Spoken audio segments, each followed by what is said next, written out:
السلام عليكم.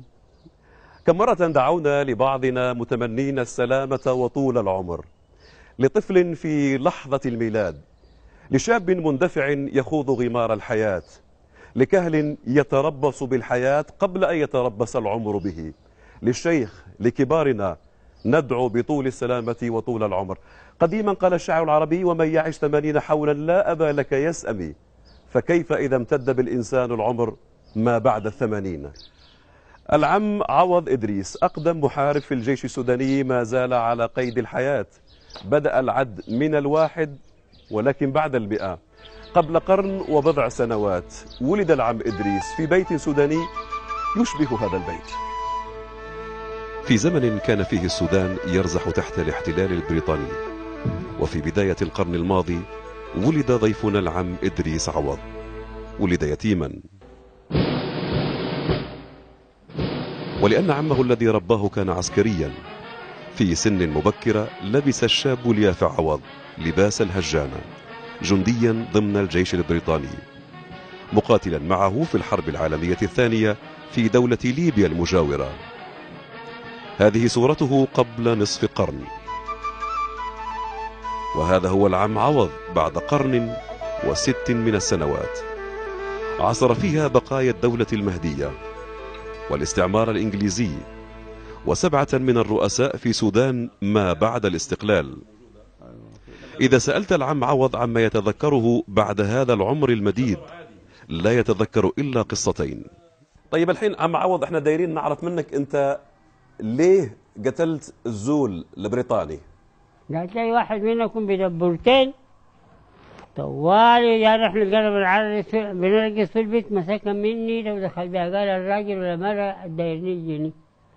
يذكر هذه القصة جيدا، كيف أنه قتل جنديا بريطانيا لأنه أراد انتهاك شرف عروس ليبية، وعندما قدم للمحاكمة دافع بالقول إنه ليس من شرف الجندية الاعتداء على أعراض الناس، وأن من دافع عنها إفريقية عربية مسلمة، وهو أيضا إفريقي عربي مسلم. عربية إفريقية ومسلمة. قلده البريطانيون العديد من الأوسمة لشجاعته.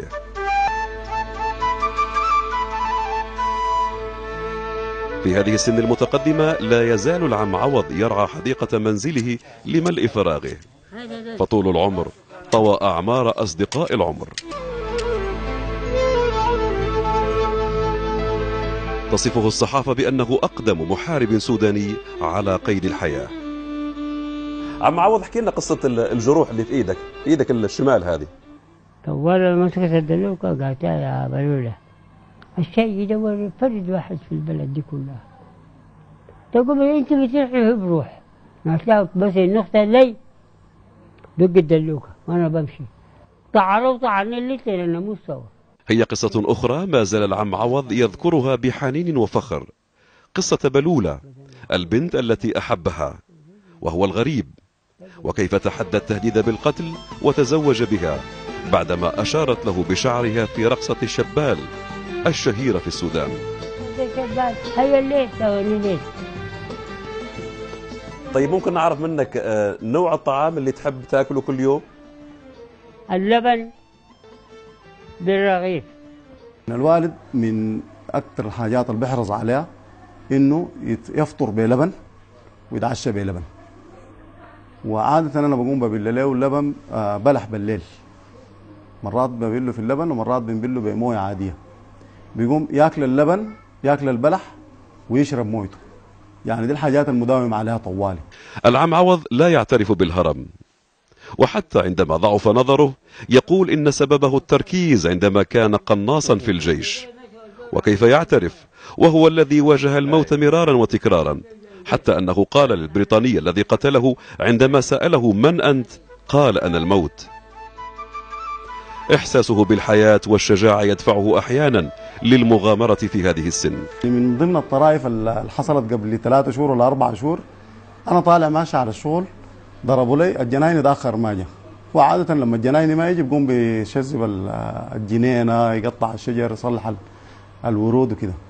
فضربوا لي قال لي الحق الحاج طالع في الشجرة بيقطع في الشجرة فوق. خلي بالك في العمر ده وطالع في الشجرة وشايل فاسه وبقطع في الفروع في الشجرة فوق. يعتقد العم عوض ويؤمن إيمانا راسخا أن السر في طول عمره يعود لحكمة إلهية. كل شيء بإذن الله. يعني النهار جانا بنطة الدكتور يعني مهما يطعن حيحييني أبدا. الحكمة الإلهية، ومما ابتديت وعرفت وبلغت ما خليت الصلاة دي يوم واحد.